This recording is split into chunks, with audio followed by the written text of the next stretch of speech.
The Disgaea series is definitely one I have a big fondness for, as you can probably tell with some of the videos on my channel. I've always wanted to play the other entries in the series for the longest while, but at that point I didn't own a PS3 or a Vita for Disgaea 3 and 4. And then here comes Disgaea 4 being ported to modern systems, and I eventually did have those systems, so I decided to give it a go. And like Disgaea 5, I didn't have much expectations for this game, and all I knew was that it was probably going to be another fun entry in the series.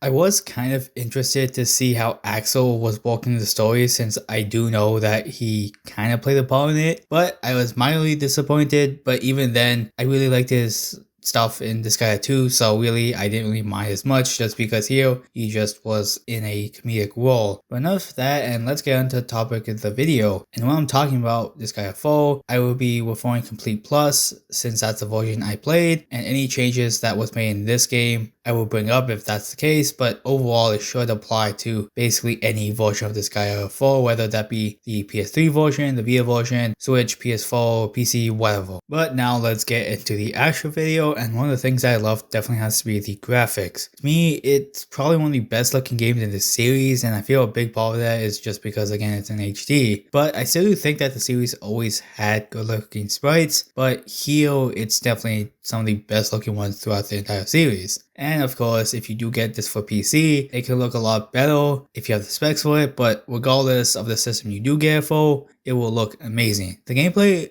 is also extremely fun here, and it does feel a lot more modern considering that this is the 4th title in the series. It's pretty much how Disgaea was for the last few entries, but it actually does add in a bit more depth with stuff like the Evilies. For example, if you have Fenric, he actually gets a boost when he's standing next to Valvatores. I actually kind of like stuff like this just because, again, it adds a little bit more depth to gameplay. This, along with Disgaea 5 and Disgaea 6 most likely, are some of the fastest and most in-depth RPGs I've played. But to be fair, this was like, years of just them working out the stuff, like how to make the game better, but regardless, it's still really fun to play here. I also do think that the main cast is extremely likable and have some really nice interactions with each other. I found them to be pretty funny overall, and I think out of all the games I've played, this has to be my favorite cast so far. They might also end up saying the same joke over and over, but I kind of just didn't really mind it as much, and I just found them to be just, again, my favorite group that I've seen in the series. My favorites definitely have to be Emiso and also Valvatores. The latter, it took me a little bit to get used to, but I really enjoy his character by the end game. Plus, I really liked his voice actor, but that kind of goes with all the voice actors for the main characters. The post game is also pretty nice, with you getting to have some post game fights against characters like Axel, Flown, Etna, Laharl, and Raspberry. I think she's one of the characters from Disgaea 3, and I don't know if I pronounced that right. You can also fight Asagi along with other super bosses like Pringle X, but overall you all gain a decent amount of super bosses to fight. And if you're like me and played Complete Plus, you get a whole bunch of extra content, like DLC characters and just a whole bunch of other stuff. Then there was also the normal grinding of the Disgaea game, so if you want to waste your time on this game, there's definitely a lot of stuff to do. And I guess this does go same with every other entry, but again, here you do get a bunch more content. But overall, I still really enjoy this entry, and I think it's in my top 3 for the series so far. And I think if you're looking for pure content, this game is the way to go. Just again, you get basically everything from the Vita version and maybe 1 or 2 extra smaller features.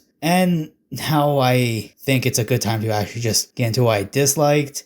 And one of the things I honestly just didn't really enjoy was how short the story was. Everyone's story really just gets touched on like very late, and only Emiso is actually kind of developed throughout the story, and by the end, at least like with chapter 6 and 7, you actually get to deal more with his father and his relationship. And I didn't like how they used the trope of, oh, this isn't the real final boss, because Judge Nemo is just exactly that. I didn't mind his character, I thought he was pretty cool. It's just that he came in last minute, and by that point, I didn't really care as much because, again, of his little build up. I also did find the ending to be kind of underwhelming, but that's just because everything felt rushed to me. I also thought that the later stages were just a massive spike in difficulty, and I don't really think it's really well handled here. For example, a lot of my allies ended up having really low accuracy, and that just prolonged the fight. And this wasn't because of the geo balance, by the way. I also did end up upgrading my equipment quite often and really wasn't under leveled. And I haven't really felt this with other entries, and even with Disgaea 4, it just wasn't really much of an issue in earlier maps. And I don't mind games getting harder as you go on, it's just, again, it just felt really annoying here. It was just really jarring, and I don't know why the later parts of the game were just this massive spike in difficulty. Something else I also didn't really like was the forte system, where to my understanding it's like the old system but with a bit more work. Basically, for every humanoid as character that can wield a normal weapon, they can have certain weapons as a forte. Like for example, Ravatoris has spears and swords, and for him he can end up learning skills from those weapons if you have them equipped. And the only way to get other skills from different weapons is by going through the color roll. There might be more to this, but this is just my basic understanding of it, and I kinda don't like it just because it's extra work, where in the older games, all you had to do was equip a certain weapon and just use it enough times and boom, you have those skills. Obviously this isn't the worst part because you can still learn other skills, it's just, now it's just extra work for basically no reason. But overall, I still think this is a very solid entry in the series, with of course the biggest downside to me being the story. I wouldn't call it bad, it's just that the pacing kind of just ruined it, or at least ruined parts of it, because, I just wanted to see the character's backstory without having to just wait to the very end. And I do know that there were some hints here and there, but again, I just wish that it was paced a little bit better. Gameplay wise, it's definitely my favorite part because it's one of the most in-depth and fastest games in the series, and content wise, again, there's a lot there. But I want to hear what you guys ended up liking about Disgaea 4 and which version you guys ended up playing. And I just want to say thank you all for watching, and of course before we end the video, let's go over the likes and dislikes. Likes: great looking sprites, fun gameplay, nice main cast, and good post game, and it's better in later versions. Dislikes: short story / bad pacing, massive difficulty spike in the end game, at least with the main story, and the forte system. Thank you all for watching, and see you guys later.